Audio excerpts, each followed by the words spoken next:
that Uganda's economy grew. A picture painted on the health of the economy as provided in the budget framework paper prepared by the Treasury shows the inflation stood at 2.6% as of November 2023, significantly lower than 10% in the same period last year.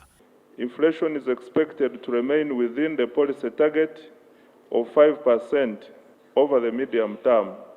Exports registered a 54% increase in the 12 months ended October 2023, fetching $6,497 million, mainly driven by gold, coffee and maize, with the East African community being the major destination and with Kenya coming in first, followed by Democratic Republic of Congo and South Sudan. $4,194 million was fetched in the same period last year. Import figures show the deficit in trade narrowed given 26% growth compared to the 54% growth in exports, though the real figures reflect an increase.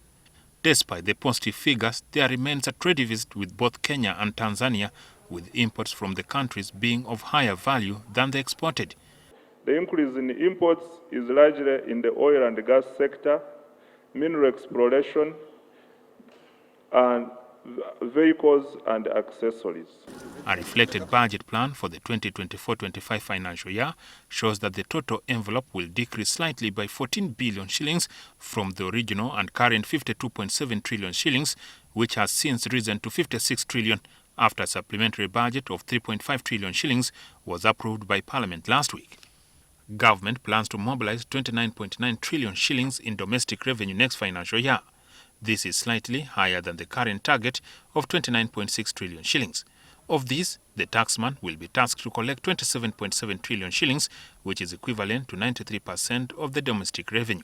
Improved revenue collection, continued repurposing of the budget to improve efficiency and effectiveness of the public expenditure. Financing of the planned 52.7 trillion shillings budget will see the government borrow up to 13 trillion shillings, with 8.9 of this being from external lenders and the balance through domestic borrowing and domestic refinancing of 9.4 trillion shillings. The actual amount of the planned budget to be available for spending from the resource envelope is 21 trillion shillings, as the balance shall be channeled towards debt payment, interest, arrears and domestic refinancing. Government envisages that public debt will drop to below 50%, though it is expected to increase in the course of this financial year, with the real stock of the debt standing at 86.7 trillion shillings as of June 2023. Jackson Onyango, NTV.